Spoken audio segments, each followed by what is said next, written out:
Gentleman from California. Mr. Speaker, for the last decade, Congress has passed bipartisan sanctions to get to the point where we are today. And the purpose of these sanctions was to dismantle Iran's nuclear weapons program. But this agreement does not achieve that goal. In fact, this agreement puts Iran, the world's largest state sponsor of terror, on a glide path to a nuclear bomb. Proponents say it's the only alternative to war, but I believe that is a false choice. I recently met with Prime Minister Netanyahu, and he agreed that our goal should be a good deal, but that we cannot put our security at risk for a bad deal. And make no mistake, this is a bad deal for America and for our allies, and it will not stop Iran's nuclear program.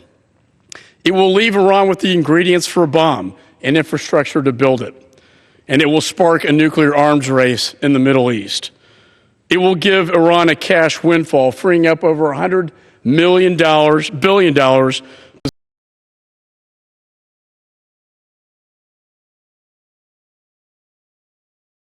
Islamist terror. And incredibly, this agreement lists restrictions on Iran's ballistic missiles, which the Ayatollah himself said that they will mass produce. There is only one reason to develop an ICBM, Mr. Speaker, and that's to deliver a nuclear warhead across continents, which means the United States. A top Iranian general bragged recently that his country will have, quote, a new ballistic missile test in the near future that will be a thorn in the eyes of our enemies. President Reagan, his famous negotiating advice was to trust but verify. We can't trust a regime that has cheated on every deal. And President Rouhani says his country's centrifuges will never stop spinning, and that they will, quote, buy, sell, and develop any weapons we need and will not ask for permission or abide by any resolution. And now the White House is counting on verification measures spelled out in secret side deals between Iran and the IAEA, which Secretary Kerry testified to me that even he has not seen. And astoundingly, the AP reports that the side deal allows Iran to self-inspect its own nuclear sites.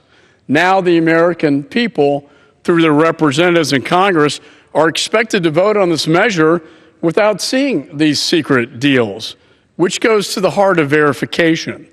This, in my judgment, is nothing short of reckless. Let us be clear-eyed about what we are debating. This was not a negotiation with an honest government. It was a negotiation with terrorists who chant death to America and are responsible for more than 1,000 American casualties in Iraq alone. If we allow this deal to go forward, we are putting the security of the world at grave risk. And finally, Mr. Speaker, for the sake of our nation's security and in defense of the free world, I cannot, in good conscience, support this agreement, and I yield back. Gentleman yields. The chair recognizes the gentleman from New York, Mr. Engel. Thank you, Mr. Speaker. I now yield the 3.5 minutes to a gentlewoman from Florida, Debbie Wasserman Schultz.